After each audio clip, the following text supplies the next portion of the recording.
ভাজা বাদাম বিক্রয় করি আবার, তাই গান পেলাম জলপাইগুড়িতে মায়ের কৃপা। গান গেয়ে ভাজা বাদাম বিক্রি করে রোজগার জলপাইগুড়ির বাদাম কাকুর। কখনো শহরে কখনো গ্রামে নিত্যদিন কাটছে বাদাম ফেরিতে। তবে এই বাদাম কাকু দক্ষিণবঙ্গের ভুবন বাদ্যকর নয়, উত্তরবঙ্গের গুরুপদ দাস। কাঁচা বাদাম নয়, ভাজা বাদাম বিক্রি করে আসছেন দীর্ঘ 5 বছর ধরে। গানের সময়টা বদলে দিয়েছিল গুরুপদ দাসের। কোভিডের সময়ই হঠাৎ সোশ্যাল মাধ্যমে ভাইরাল হয় বাদাম বিক্রেতার গান। সে সময় থেকে বেড়েছে জনপরিচিতি ও বাদামের চাহিদা। 62টি বছর বয়সেও দিব্যি সাইকেল চালিয়ে বাদাম বিক্রি করে রোজগার করেন জলপাইগুড়ি জেলার ধাপগঞ্জের বাদাম কাকু। শহরের রাস্তার ধারে বসে ও গ্রামে গঞ্জে রাস্তায় ঘুরে গান শোনান ক্রেতাদের। এভাবে সাইকেলে করে ঘুরে মন। কতদিন ধরে এই ভাজা বাদাম বিক্রি করে আসছেন? আমি ভাজা বাদামটা বিক্রয় করি জলপাইগুড়ি শহরে ডিবিসি রুটে বসে বসে বিক্রি করেছিলাম।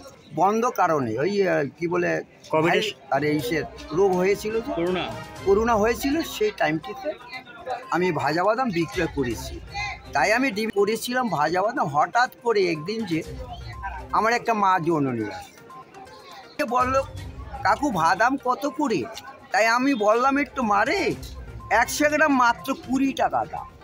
তাই একটু পরে চলে আসলো সে মা জনে কোথার থেকে আমি জানি না, যে সাংবাদিক চলে আসলো আমার গান নিয়ে। আমি যে গান করছি আমি নিজেই জানি। তাই আমি সেই জগতে মায়ের কৃপাতে গান পেয়েছি জলপাইগুড়ি শহর। তাই আমি জনগণের কাছে গান শোনাই, আনন্দ।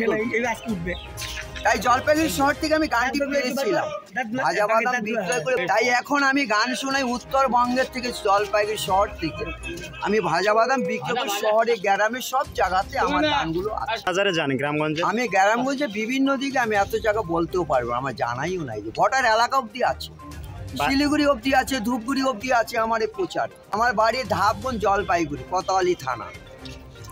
সবাই মিলে কতদিন ধরে এই ব্যবসা? আমার এই ব্যবসাটা হলো মোটামুটি 3-4 বছর চলে। এই ব্যবসা চলছে মোটামুটি আমার আপনাদের আশীর্বাদে বেচা কিনা হয়ে যাচ্ছে। গান শোনাই বেশ ভালোই আনন্দ নিচ্ছে, সবাই ভালো পাচ্ছে গানটিকে, গান নিয়ে আনন্দ নিচ্ছে। অনেক ছেলে পেলে আমাকে গান শোনাতে বলে, তাই আমি বিনিময়ে গান করি।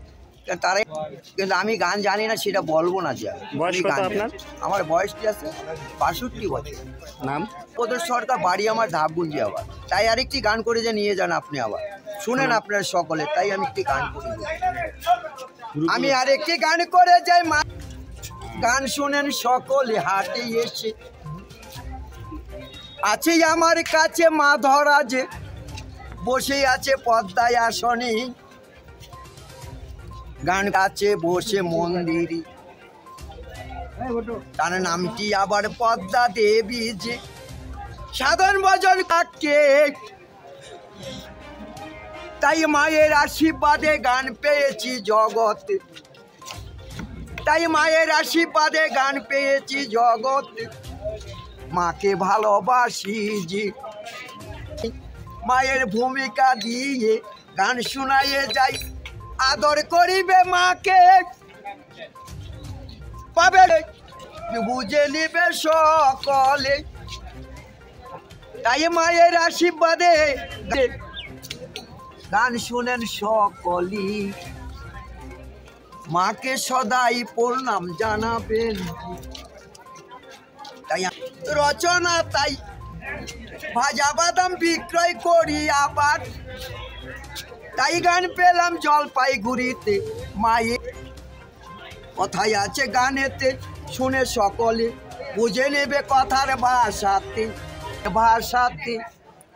গান করে যাই মায়ের আশীর্বাদেতে, মায়ের আশীর্বাদেতে। ধন্যবাদ।